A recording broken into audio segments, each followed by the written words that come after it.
Hello बंधुসকল আজি আমাৰ ওচৰত এটা হেণ্ডছেট আহিছিল আইফোন 13 যাৰ আপোনাৰ ডিসপ্লেখন ক্ৰ্যাক হৈ আছিল আৰু বেক পেনেলখনৰ পৰা ড্যামেজ হৈ আছিল। তো আমি ফোনটো খুলি কেনে চোৱাৰ পাছত চালো যে ইয়াৰ বেটাৰীখন ফুলি আছে আৰু প্ৰক্সিমিটাৰ সেন্সৰ যেটো ফ্লেক্স থাকে এটো ব্ৰেক হৈ আছে। কাস্টমাৰ কৈছিল যে হেণ্ডছেটটো তাৰ হাতৰ পৰা পৰি গৈছিল, তাৰ পাছত এনেকা ফোনটো অন নোহোৱা হ'ল।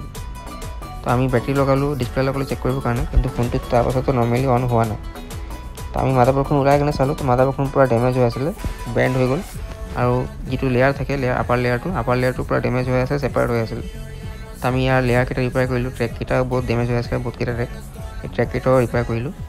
কেনেকৈ ৰিপেয়াৰ কৰিলো এটো যদি আপোনালোকে জানিব বিচাৰে তেনলে কমেন্ট কৰিব পাৰে, মই ফুল ভিডিওটো আপলোড কৰি দিব পাৰিম। বাকি ভিডিওটো কিবা যদি ভাল লাগে তো লাইক কৰক, চেনেল শেয়াৰ কৰক আৰু চেনেলটো সাবস্ক্ৰাইব কৰিব নাপাহৰিব। আৰু আপোনালোকে যদি এনেকৈ হেণ্ডছেট যদি কিবা থাকে ৰিপেয়াৰ কৰিবলগীয়া তো আপোনালোকে কন্টাক্ট কৰিব পাৰে। কন্টাক্ট নম্বৰটো মই ভিডিওখনত দি দিম আৰু ডেসক্ৰিপচনত দি দিম আৰু ডেসক্ৰিপচনতো দি দিব পাৰিম। কাস্টমাৰ কোৱা মতে তাৰ ডাটা কেইটা বহুত ইম্পৰ্টেন্ট আছিল। তেখেতে সাৰ্ভিস সেন্টাৰৰ কন্টাক্ট কৰিছিল, সাৰ্ভিস সেন্টাৰ কোৱা মতে এইটো মাদাৰবোৰ্ড ৰিপেয়াৰ নহ'ব বুলি কৈছিল, কিন্তু আমি ৰিপেয়াৰ কৰি দিলো।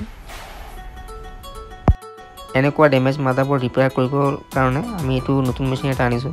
এইটো দি ৰিপেয়াৰটো বহুত ইজি হৈ যায় আৰু সেফলি ৰিপেয়াৰ হৈ যায়। তো আপোনালোকে চাব পাৰিছে যে কাস্টমাৰৰ ফোনটো পুৰা অন হৈ গ'ল, ডাটা কেইটা ফুল সেভ আছে।